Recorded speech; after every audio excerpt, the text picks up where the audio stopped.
Karimnagar Maneru river front అభివృద్ధిపై విపక్షాలు అనవసర రాజకీయం చేస్తున్నాయని మంత్రి పొన్నం ప్రభాకర్ మండిపడ్డారు.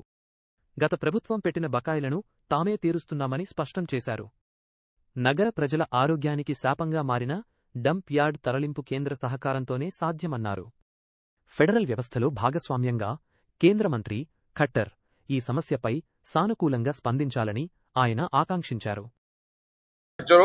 తీగల వంతెన ఏమైంది, తీగల వంతెన మీద ఏమైనా ఫిర్యాదు చేసినామా, తీగల వంతెన స్టాండర్డ్స్ ఏంటి, అదంతా చర్చ అనవసరం. ఇప్పుడు వాటన్నిటిని వినియోగంలో తీసుకొచ్చి వాటన్నిటికీ అవరోధంగా ఉన్న డంప్ యార్డు రాష్ట్ర ప్రభుత్వం ఒకటే చేయలేదు కాబట్టి కేంద్ర ప్రభుత్వం మంత్రి వచ్చినాడు కూడా ఓపెన్గా అడిగినాం డ్యాన్స్ మీద. ఇవాళ కూడా మళ్ళీ అడుగుతా ఉన్నాం, కేంద్ర ప్రభుత్వ సహకారం అవసరము. ఆ డంప్ యార్డ్ అనేది ఆ ప్రాంతానికి సంబంధించి ఒక అవరోధంగా మారింది. అభివృద్ధితో పాటుగా ఆ ప్రాంత ప్రజల ఆరోగ్యానికి కూడా ఇబ్బంది కలుగుతోంది కాబట్టి రాష్ట్ర ప్రభుత్వం చర్యలు తీసుకుంటా ఉంది. కేంద్ర ప్రభుత్వం సహకారం లేనిది అది అసాధ్యం. అర్బన్ డెవలప్మెంట్ మినిస్టర్ ఈ ఫెడరల్ సిస్టంలో కేంద్రము రాష్ట్రం బాధ్యత కాబట్టి వాళ్ళ సహకారం ఓపెన్గా టక్కర్ వాళ్ళ మంత్రి కట్టారు మంత్రి వచ్చినాడు కూడా ఓపెన్ డ్యాన్స్ మీద అడిగినాం మేము.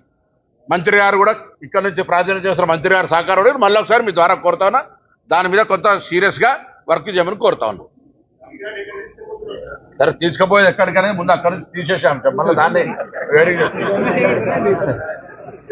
అన్ని ప్రశ్నలు అర్థం ఉంది కానీ ఎక్కడ ముందు ఇక్కడ తీసేయడానికి